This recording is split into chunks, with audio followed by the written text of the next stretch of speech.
Yesterday was really awesome.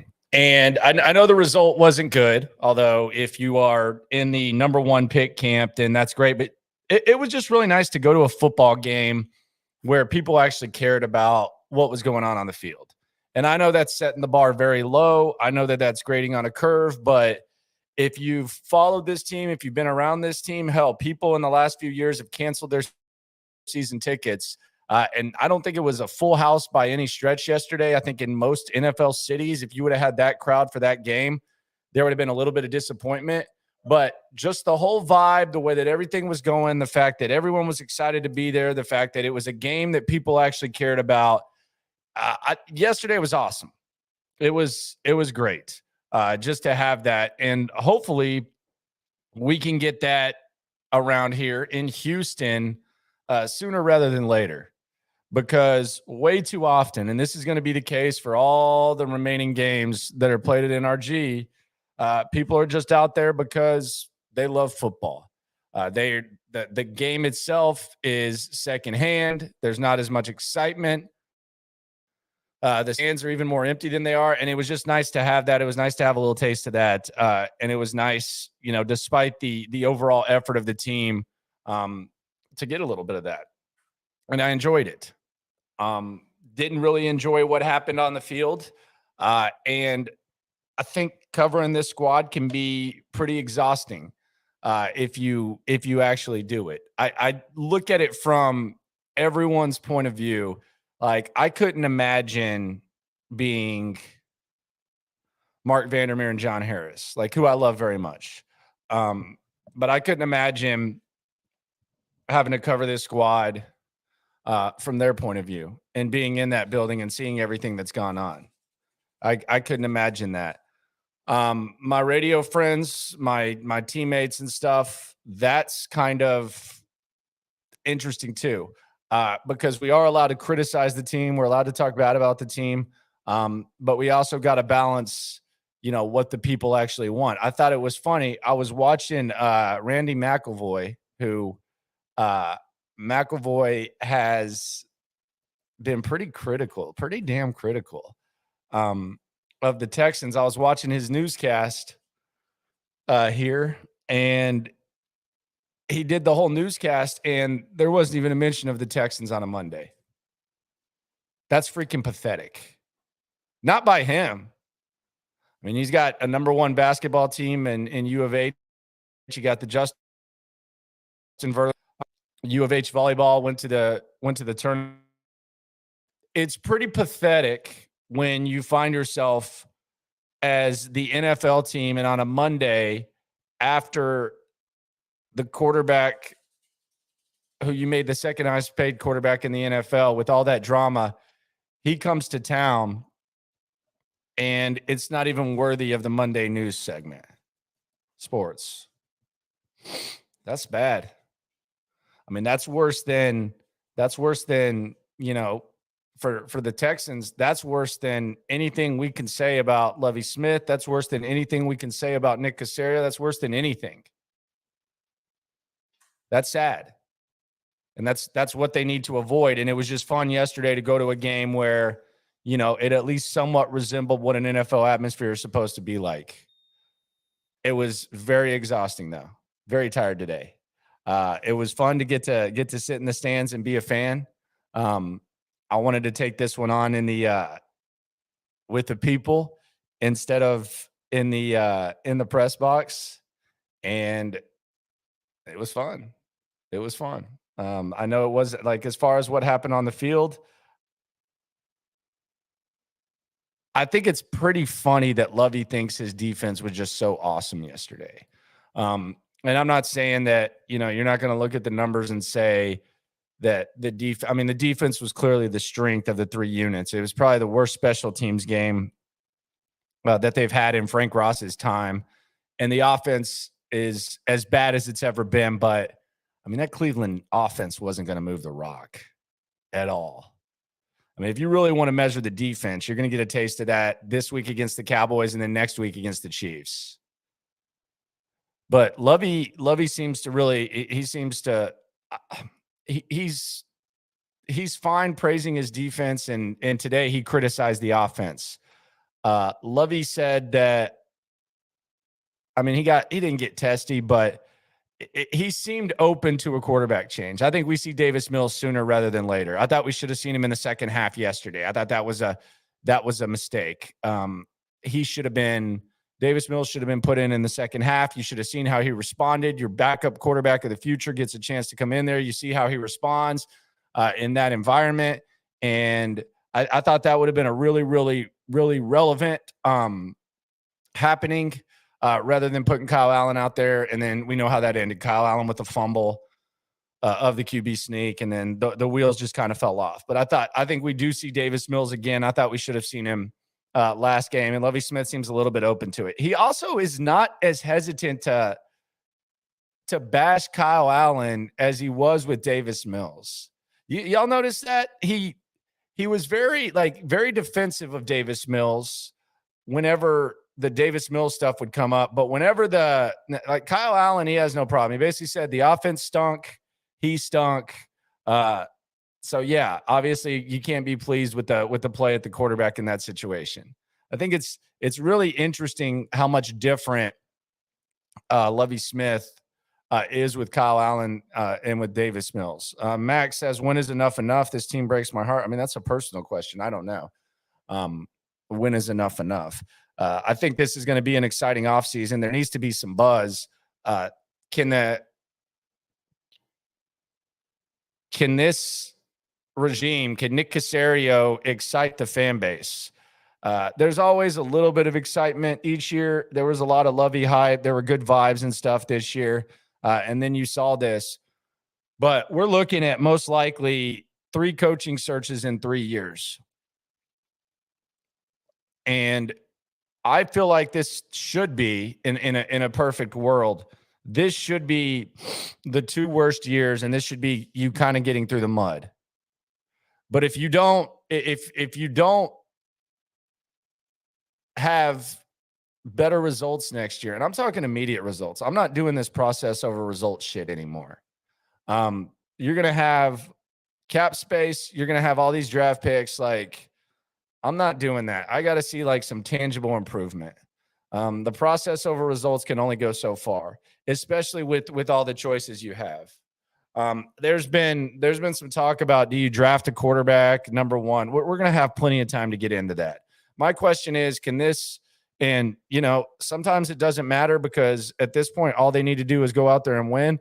But I don't think that Nick Caserio can do, and I'm not saying he shouldn't do. I'm just saying from a point of view of getting fans excited, I don't know that Nick Caserio has the trust and the luxury of the majority of the fan base to be able to not draft a quarterback at number 1 and sell people on that. Hell, it could end up being the smartest thing Nick Caserio ever does, but they're going to have to take it on the chin there because that's going to be a real hard sales pitch for a lot of people. People just want a star at this point. They want some excitement. Whether it's Bryce Young, whether it's Will Levis, whether it's CJ, whoever, they want someone that they can look at and actually get excited about. And I don't know that Caserio has the skins on the wall and the trust for that to happen. I've been really hard on Caserio. Maybe a little bit too hard. My thing with Nick has been, we know about the sketchy stuff that was going on with Easterby and stuff. And I sometimes just I wonder if Nick Caserio is a part of that. If Nick Caserio is, a part of that, and maybe it's been pretty harsh, but he needs to be talked about harshly. It's there's enough BS. And if you're gonna talk, and you're gonna come across as kind of tone deaf, I think you need to be held accountable in this town, especially with this organization, especially at this pivotal of a moment. Someone says fire Lovie. You're not alone there. Throwing the ball 3 out of 4 times, 1st and goal inside the 5 when you have Dameon Pierce is insane. That was a fireable display by Pep Hamilton. I think Pep Hamilton is gone, and that That was an absolute disaster. Clean house, including Nick and all coaching staff. That's interesting because John McClain said, and we're going to talk to John tomorrow at 11. So fire up the Odyssey app. It's one of the best weekly hits on Sports Radio 610. And y'all know that John and I tend to argue and have some fun with each other. John said he believes Cal and Hannah clean house. What does clean house mean? What does he mean by that? Because to me, clean house means bye-bye Nick Caserio. Some say that just means the coaching staff. But to me, if you're talking about cleaning house includes Nick Caserio. So I'm intrigued to hear what McClain has to say about that. Like, is McClain saying that they should get rid of Nick Caserio as well? Oh, no. I do think this is going to be a very, very proactive evaluation. And there's not going to be like some middleman. There's not going to be like hey, let's go to Jack Easterby and see what he thinks. This is going to be Cal and Hannah discussing things with Greg Grissom. And I don't think don't get me wrong, Greg Grissom's not like going to be like in the, he's not going to get in the football guys' ways. But I do think they're going to have a seat at the table and they're going to get a grasp of what direction things are going. And who knows how that discussion goes. But I think it's not going to be as easy. It's not going to be about someone trying to prolong themselves or try to connect themselves to something else. It's going to be Cal, Hannah, whoever else in that building, and they're going to have to figure it out. And I think Caserio is going to get proactively evaluated. Lovie playing for a tie week 1 set the tone for the season. That's definitely a nobody's talking about. Can't say that I've thought about that. Was Rick our best GM? Rick Smith? Yeah, who's even in the discussion as far as that? Yeah, I would say Rick Smith was easily the best GM. I don't even know if there's like a close second. Doesn't matter who you draft. If coaching ain't right, it ain't going to work. Yeah, that's very, very true. You would be correct on that. Pick up Mayfield for the love of God. I said that today, and it was more of an effort thing. I don't necessarily think that Baker Mayfield would be a, huge, smart football decision. But I do think that Baker Mayfield, he would at least make things interesting. And that seems to be all that I want at this point. I would be excited to watch Baker Mayfield more so than watching Kyle Allen and Davis Mills. Although I do think getting a look at Mills and seeing how Mills responds to being benched, it could be a small thing, but I would like to see that because I think he could potentially be your backup next year. It's ridiculous and a joke why no one has lost their job, whether it's Pep or Lovie. They're not going to fire Lovie in season. I don't think that's going to happen. I have a cap like that. Shout out to Bill Martin. Bill Martin, big listener, threw this cap my way at training camp, and it's pretty legit. Very much enjoy it. But awesome day yesterday, to put a bow on things. Awesome day yesterday. Exhausting process covering this squad. It does feel like on the aftermath of the Deshaun Watson thing, you can kind of like take a deep breath, Like I feel like yesterday was just like all the emotions coming in to one. You had the intensity and all that type of stuff, all just coming into one, the off field, the on field. So it was a pretty exhausting yet fun experience. I think we're going to get a potential quarterback change. I'll be on the lookout for that. Maybe as soon as Wednesday, maybe see a little bit more Davis Mills. And I just want some relevant football.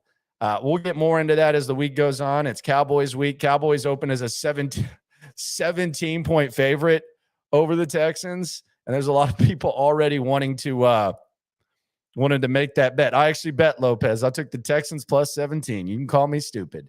It just gives me a certain way to watch this game with more enjoyment. 17-point spread. I'll be damned. That's just kind of where we're at. 5 games remaining. If they lose 4 out of 5, they will have the number 1 pick in the draft. Anticipate the next 2 will be pretty easy to lose. And then you have the AFC South, which, by the way, good God, there were some assings yesterday in the AFC South. Texans actually were the closest of all the teams. Colts got thumped by 35. Titans got thumped by 25.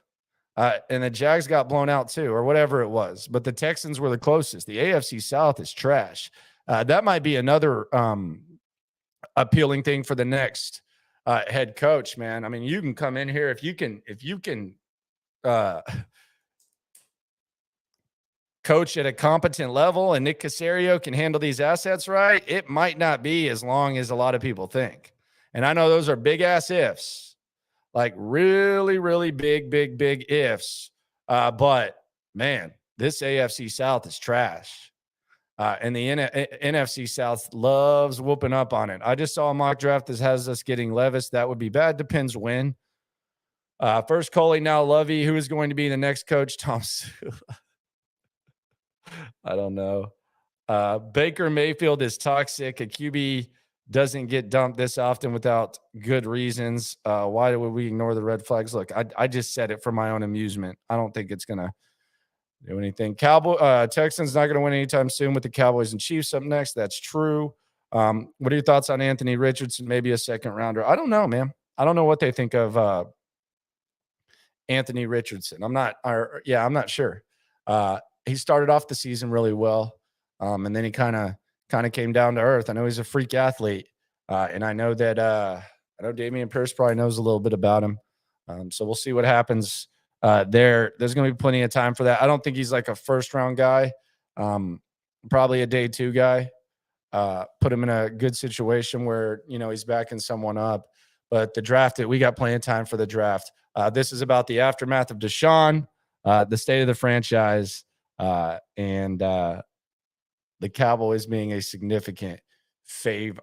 You can tell I'm a little tired from yesterday. It was exhausting. Just all the Watson stuff, etc. So I will talk to y'all tomorrow. I'm gonna have a special guest from Dallas, one of the smartest draft guys that I know, a really, really good YouTuber, Jeff Kavanaugh, friend of mine. He's going to come on. We won't get too deep into the sticks of the X's and O's because, let's be honest, Dallas is supposed to beat them down. But when it comes to draft knowledge and it comes to just being overall entertaining, insightful dude. This is a guy who's watching. This isn't like one of these pretend tape guys. He literally used to go up to the facility and watch draft film like 200 days a year. And he knows the draft. So we'll talk to him a little bit about that. I know he hasn't like completely crunched tape yet, but he has a pretty good idea. He follows it pretty closely. So we'll talk to him. We'll keep this thing going. Appreciate everyone for coming in yesterday. Post-game shows after everything. Daily content. Keep it going. Subscribe. I might get to 1,000 by the end of the year. That was the goal. 1,000 by the end of the year. Then we'll get the artwork up. Spread the word. Keep listening to me on Sports Radio 610, Monday through Friday on the Odyssey app, and on Sports Radio 610 in the loop. Keep, reaching out when you're at the game or whatever. Again, it's a damn shame that the Texans aren't playing week-to-week relevant games. But it could be a lot worse, and there's nowhere I would rather be. So remember, no matter how bad it gets, no matter how ugly the offense gets, no matter how many coaching searches, we are all in this together. Have a good night, everyone.